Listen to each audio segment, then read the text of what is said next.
Welcome to Coffee with Dani V. I'm V. And I'm Dani.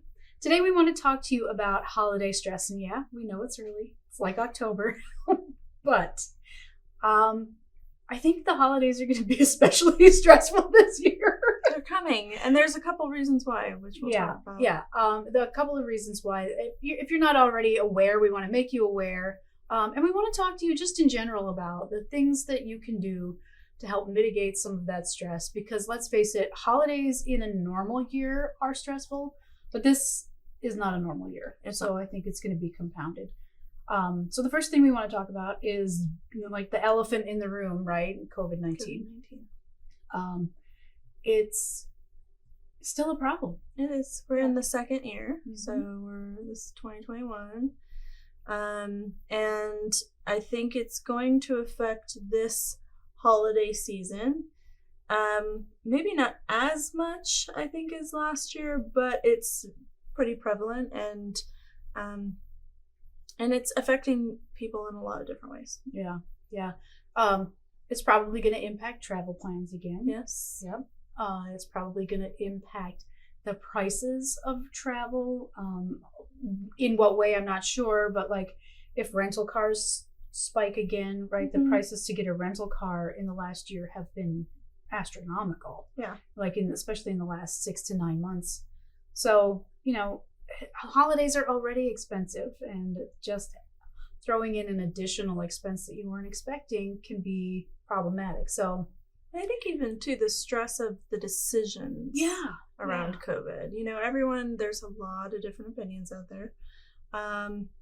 So whether you're trying to make the decision about whether you're going to see family or not see family, what that looks like. I mean, so I could see where even planning a Christmas dinner might fil even more stressful than what it already is. Right. Because it's already very stressful, especially if you're the one hosting, which I usually am. And I think that I can't even fathom, indoors, outdoors, mask, no mask, what's the right decision for families, for, everybody involved, differing opinions, all that stuff. And how do you accommodate and, make peace with everyone? Personally, we're not doing it. We decided in our immediate family again. So, and we made that decision pretty early so that we could reduce our stress. About it. Yeah. And there are ways to reduce your stress. But there's another kind of looming thing that COVID is absolutely having an effect on, and that is supply chains. And you probably heard about it in the news, but we just want to make sure that you're aware because, for example, for us, sourcing like the glass bottles that our probiotics go into has been a real challenge because there are no more glass bottles. Amazon bought all the cardboard. Yep. It's crazy right now. Cardboard, our lids early on in COVID, we had our metal lids. They were like a nice gold and silver metal. And because of COVID, we have not been able to get those. We've only been able to get our white lids. So things are changing. There's definitely some things that are, we're hearing about different things too, like wood, in home building a lot. But it's definitely, we're seeing microchips. That's a big one right now. It's hitting the car industry really hard. And I think we're going to see that trickle more into the holidays, especially as people are consuming more, buying more gifts, all that stuff, and more of certain items. I think there will be limited number of items available. You'll find that a lot of things are going to be more out of stock for longer periods of time. I think that's really... Yeah, and we've heard through connections in the kind of business that we're in, we're in direct-to-consumer sales, but we have a lot of connections in retail and that sort of thing. And we're hearing that, major buyers did not plan for major stores, did not plan for the shipping problems. And so retailers that you expect to just be able to walk into and pick up a couple of things, you're not going to be able to find them as easily. Well, and I think too, I've seen this on a couple of different brands that during last year, they shut down in order to save their business so that they could survive COVID. And what that's done though now is, now that people are back to shopping and they want those items, they don't have the items available for them, you know, to purchase. And so I think you're going to run into all kinds of different scenarios. You know, that may be not a supply issue, but the fact that the manufacturer just shut down for a period of time in order for them to financially survive. So I think we're going to see a lot of things like that, which I think leads into our next early. So with all of this disruption in supply chain, in manufacturing, the idea that we have for you, the best advice we can give you is start now. Like today. I started 2 months ago. That's not unusual for me, though. I just really love the holidays, so I get started. But getting started early, make your lists. Determine, okay, who are you going to see for the holidays? Who are you not going to see? How are you going to get gifts to them? Be prepared for shipping delays, right? I think we're going to see major delays in shipping across the spectrum. Even if you're Amazon Prime, I think you're going to see some issues there with longer shipping. We've already seen that over holiday periods before. This one could get even more interesting. There just are not enough drivers to drive delivery trucks, right? So, well, and you are also talking about where we've gone from a lot of in-person giving, that kind of thing, in-person shopping, to a lot more online shopping. And then we've also gone to a lot more mailing gifts, right? So because we're not able to see those people. So, you know, think about just the mass volume. So not only do they have enough drivers, but just that uptick in the volume is just astronomical. And so even think about this in all areas of your life, even our products. If you want to order an extra month to make sure that you don't run out, you know, think about those kinds of things. Those are the kinds of things that I'm starting to think about too as we go into the holidays. And I know that the shipping is really going to be tricky. Burdened. You know, the shipping industry is going to be really heavily burdened this year. And so I'm starting to think about those kinds of things, you know. Because going to the post office was already a pain in the butt at the holiday season. You know, if you're not already using shipping apps online or on your phone or whatever, do that, because you will save yourself a lot of hassle going and waiting in line. So start early. And I mean, in terms of everything, start thinking about the kinds of like canned goods you could buy for your holiday meals. Get those early, right? Don't stock up. Don't overbuy, because you'll just contribute to the problem.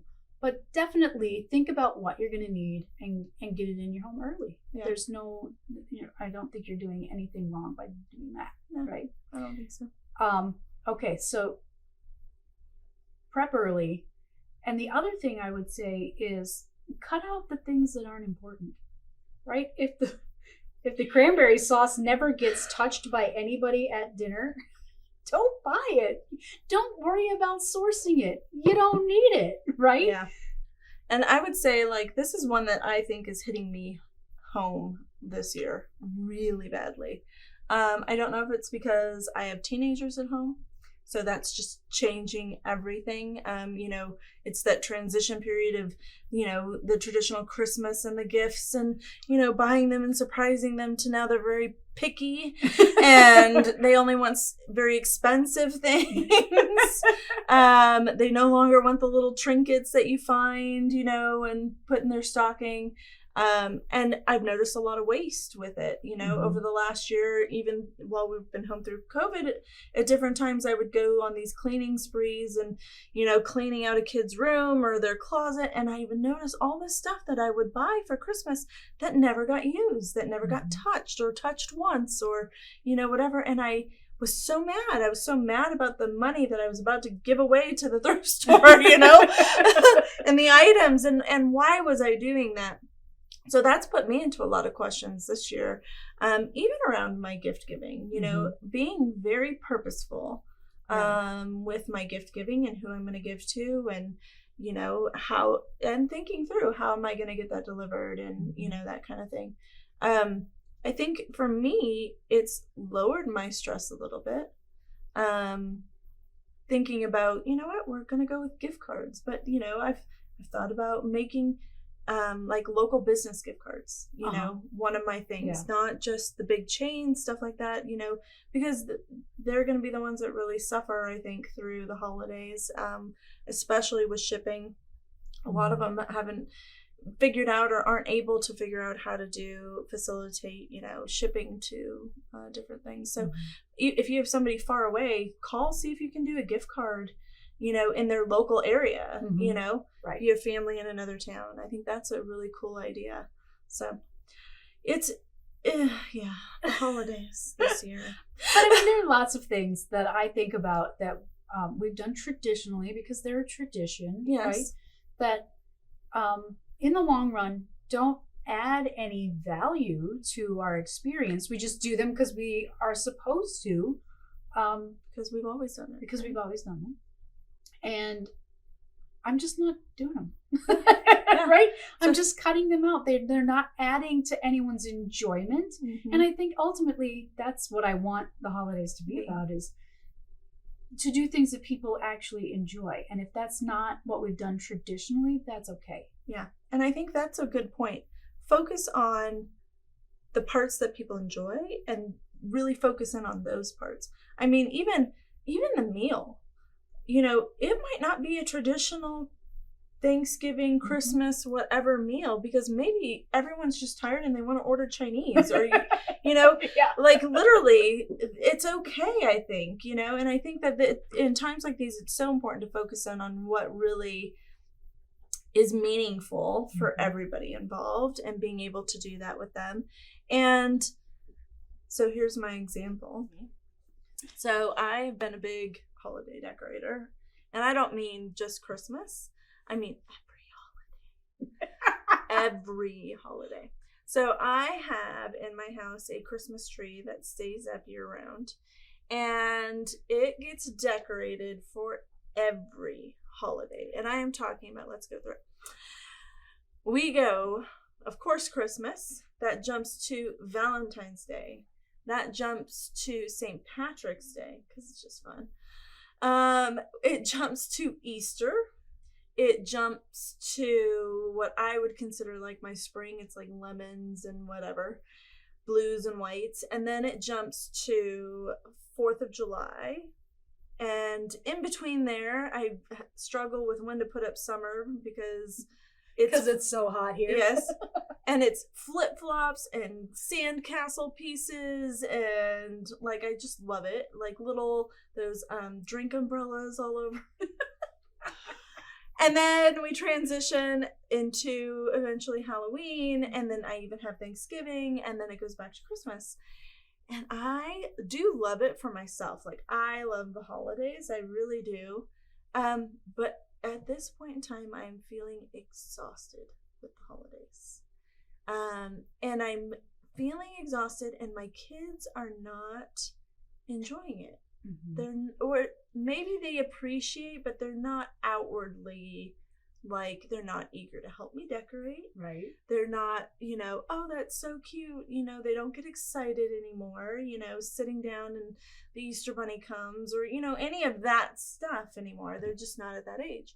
And so it's kind of ruining it, like, for me. Like, so literally, I think I did the first couple months in COVID, like I got to 4th of July, and then I think it stayed at 4th of July until Christmas last year. And the kids didn't say anything. It really, like, it hurt. It hurt, like, that they didn't say anything. They didn't notice. They didn't care. They didn't, like, and I think it was a big eye-opener for me. Like, okay, this extra work that I put on myself, is it necessary? Is it really the piece that draws them the most joy out of the holidays? So I think that's going to be an interesting conversation to have, though, with family members, because, we'll all say, oh, no, I really love that tradition. We should do that. But then I think the telling sign is, you're right. Do they participate in the activity, or are they just observers of the final product or whatever, or of the process?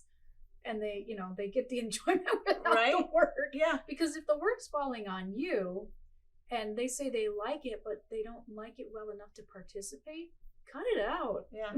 Yeah. Well, and I think, again, that comes down to find out the things that everyone enjoys and cut out the things that are unnecessary. All those extra things that we do. Here's another example. We always host, and so I love to set a beautiful table. That means the silverware and the china. And she sets a gorgeous table. I mean, and they're beautiful. On a normal year, like, okay, I can deal with it and the cleanup. But I have come down, like, the last couple of years with especially big groups. Here's the nicely decorated Thanksgiving themed paper plate. Yep. The nicely colored Thanksgiving themed paper napkin. And plastic silverware, and let's be done with it. Well, I mean, if somebody came to you and said, but okay, let's say one of your kids said, but Mom, I really love the china and the glassware and everything. I think it's okay for us to throw it back to whoever is saying that to us, that they love it, to say, okay, then you're on dish duty when we're all done. Or at least helping, right? Yeah. Depending on the age. And so that was something that happened during COVID. While we were all home Thanksgiving, it was just the four of us. And my daughter really, she was feeling like I had let go of the holidays. Like, I think that Thanksgiving is when it hit her that I had really just not done much around the holidays. And so she asked us to really do, like, she wanted to dress up. She wanted, the full on place setting, the china, the crystal, everything. She wanted it out. And, but, again, it was just the four of us too, not a party of 12, 10, 8, anything like that. It's just the four of us. So it was manageable, and she was willing to help in then. So I think they do come around and people do express, but you're right. Have them share the load of everything that has to get done. Because it shouldn't fall all on one or two people. Right. The holidays are for you to enjoy as well. Yes. That's my point. Okay, so how do you deal with your holiday stress? And don't just say meditate. Well, no, it's not just meditating. Honestly, the holiday stress is the hardest one for me. And I think, it's all of the planning. It can be financial stress. And I love to give. I truly love to give. And that can be very financially stressful. And then being able to be purposeful with that, because you can love to give and buy a bunch of crap that people don't want. And then there's really thinking through and trying to be, and that can add additional stress, really having to put a lot of extra thought into, so I think that's why, I hate to say pick and choose, but choose who you're spending that extra time with or on their gifts, and who doesn't necessarily they appreciate it, whatever. But I think we can overwhelm ourselves at some point. We think that great grandma, not great grandma, she's probably not but like your second removed cousin over there, needs and a gift basket personalized to their exact taste. Right. Yeah. I mean, I think we can go down this huge rabbit hole around the holidays, and we think that every piece of extended family, needs this very personalized, and it's stressful. It is so stressful. So I think, learning to let go a little. We don't have to be that. We don't have to do it. They appreciate a card and a gift card. Really they do. They appreciate just a card, and maybe a family picture. I don't know. Like, it doesn't have to be, all that big. So, well, my favorite way to make sure that I put my holiday stress, I put it into my holiday planning, my stress relief. Yeah. So, I don't know this. So every year, I will, on a Friday or a Saturday night, it's holiday movie night. Because that for me is a de-stress, right? I know, for you it's not. Well, no, it is. Is it? But you don't think about planning it in? And I don't think about planning it in. The people in my house won't blink and watch it with me. Oh, I don't care. I'm over it. Okay. So here's the thing. When last year during the pandemic, our grown daughter came and lived with us. And when she was growing up, we'd always do Friday or Saturday night movie night. She'd be really into the Christmas movies, or at least she'd pretend to be. I don't know. And last year, I went to sit down on a Saturday night and watch my holiday movie, right? I had it all queued up. I was excited. Popcorn, hot chocolate, all that, because it makes me happy. And nobody else wanted to watch the movie. And I was like, it's a movie we'd watched before. They were just not into it. And I was like, cool. I'm going to sit here with my dog. I'm going to watch this because it's my holiday stress. And I just plan it in. And, if they don't want to partake, that's great. So I love that, too, as a reminder for our own mentality, our own stress management. Because so many times in the past that I would want my family to be excited about that moment too, and they weren't. So I think too, even decorating for the holidays, I have to do the pieces that I love for me. Right. If they're not willing to help me decorate, do the pieces that I love. So I can't. So for that instance right there, being able to be okay with doing it for you. We get, I think, so much in the holidays that we're doing for everyone else. Right. And I even would get wrapped up in watching a Christmas movie, and I want the family to come together and have this moment and watch this Christmas movie and everyone to love it. And my husband hates Christmas movies. And my son would rather be watching YouTube. And my daughter is like, I think she's more like me. She likes it and she doesn't. It depends on her mood. But most of the time she will watch one with me, which I love her for. But yeah, no, I think remembering that you can do it for you. Yeah. And it's okay if the rest of the family or your friends or whatever isn't into it. If you're into it, do it anyway. Yeah. Yeah. That's how I handle my holiday stress. So I don't have a specific thing other than planning, other than really planning it out. I lists. Oh yeah. I have a list on my phone. It's like a little app, and it keeps extra lists with check marks and a budget spreadsheet. Because the financial thing is actually something that can get way out of hand really quickly, especially if you're not paying attention to how much you're spending. So everybody gets a budget, right? Everybody's got a budget in terms of how much I'm going to spend on them, and I allocate appropriately. And once I hit the limit on the spreadsheet, that's it. It doesn't matter if I see another thing that's really cool that they'd love. Yeah. I spent the budget. Yeah. But what that also does is makes me really think about the purchase I'm going to make because it's got to come out of the budget. Yeah. It makes things more purposeful. Exactly. I wish I could think of another, Well, I would say the same things apply in terms of holiday stress management as apply to all stress management, day to day.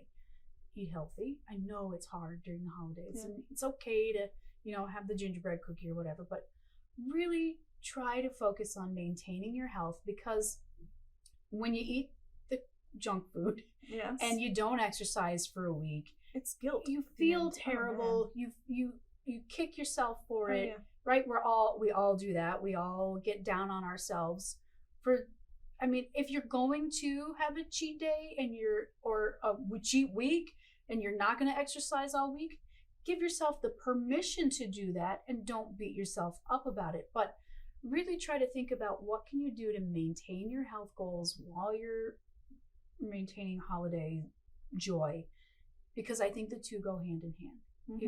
If you're eating right, you feel better. You can have more energy to focus on your grandkids or your kids or whatever it is, right? So holiday stress. That was V's nutrition tip. Oh my God. It's probably the only one I'll ever give. But and meditation and that sort of thing. Just keep it in your day to day, even though it's the holidays, because otherwise we feel so bad. Yeah, I would say letting go, learning to let go. So let go of The feeling that your family has to watch that Christmas movie with you. The feeling of letting go, that realizing that you don't have to have 2 or 3 Christmas trees in your house. Getting up one is plenty. And it might not even be a big one. And it might not be real. You know? It might just be a string of lights in a Christmas shape on your wall. Yeah, I did that in New York when you know, it can be something, but it doesn't have to be the all out that maybe gives us all of the pressure. It doesn't have to be the huge family event anymore. It doesn't, you know, I think really focusing on your self-health, you know, through the holidays is really what gets you through to manage your stress. Well, that's what we have for you today. We'll probably touch more on the holidays in subsequent videos. And we know it's just October. But we wanted to get this out for you now because I think that forewarned is forearmed, right? Yeah. So we will see you in the next one. Bye-bye.